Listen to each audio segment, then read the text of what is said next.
going on, everyone? All right, it's Friday. Been a pretty good week. Talked to a couple people this week, and Thomas is one of them. He's been over here about a year, and we talk about different strategies. How far out to book loads, not to book loads. It depends on the area you're in. And we had a new guy talking to him, and we all connected together on a three-way call. And the guy lives out in Nevada. Well, he was thinking about coming over and running over to Texas, Louisiana, Arkansas, and running all that area, then trying to get a load home. Well, that's really hard to do. They do have loads to go back there, but it's more difficult.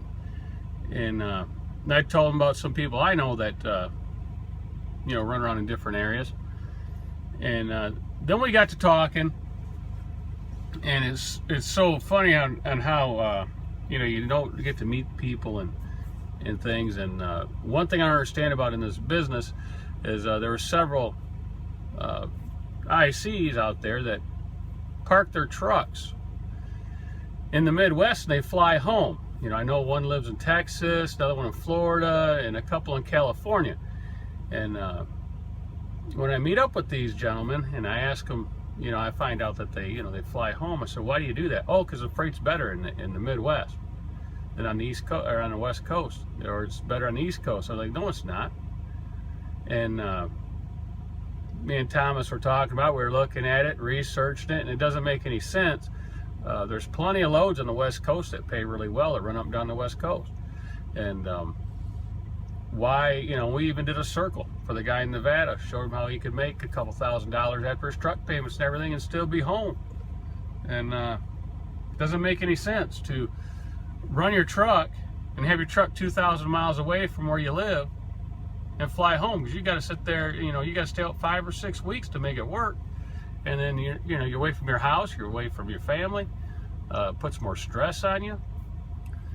And to me, it's not a real good business decision, because when you got to take the airline ticket into effect, you got to take the time lost for that day to fly back. There's no way you're making more money. It's just not going to add up when you factor in all that stuff. Plus, if you're at home, let's say you live by Los Angeles, and they put on a few good, short runs, which there's a ton of short runs around there. You can't do them because your truck is in the Midwest, sitting in a terminal somewhere, or down south, wherever you keep it. And so you lose out on a lot of revenue. And then I'd rather have my tractor at home or close to home, so I could always keep an eye on it. And if a good load pops up when you're home, let's say you're taking a week off, but on the 4th day some really good loads pop up, well, I'm leaving the house, I'm gonna go do that freight. And it's just a better business decision in my opinion, which probably doesn't mean a whole lot, but I've been doing this a long time, and I look at all the numbers. So we had a good conversation about that. I still understand why these guys don't, why they do that. And Texas has a lot of good freight, and a few years ago I proved that. I had someone say, "Oh, you can't go down there and run just Texas in January or February and make the money you need to make." And so I went down there for 2 weeks and did it. Made the same amount of money as I did when I lived in the Midwest. So yes, it can be done.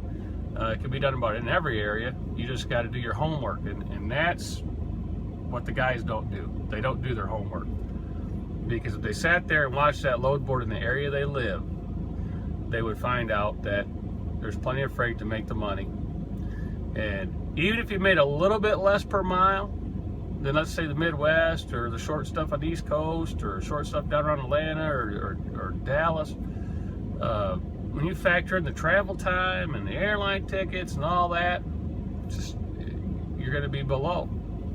So, for whatever that's worth, but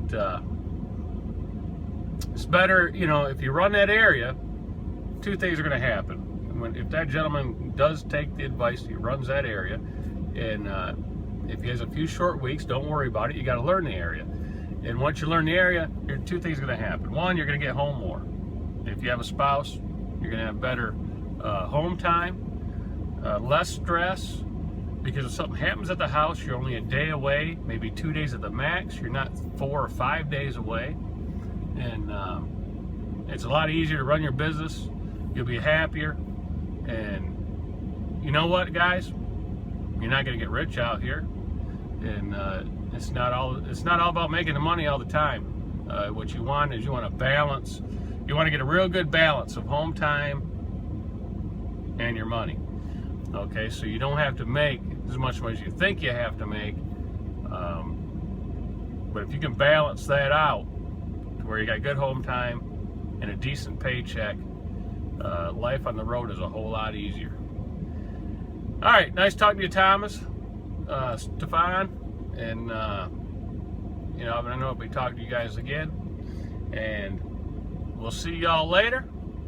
That's just a little observation, you know, we had, you know, we were talking on the phone when we meet up with these other drivers. So we'll see you.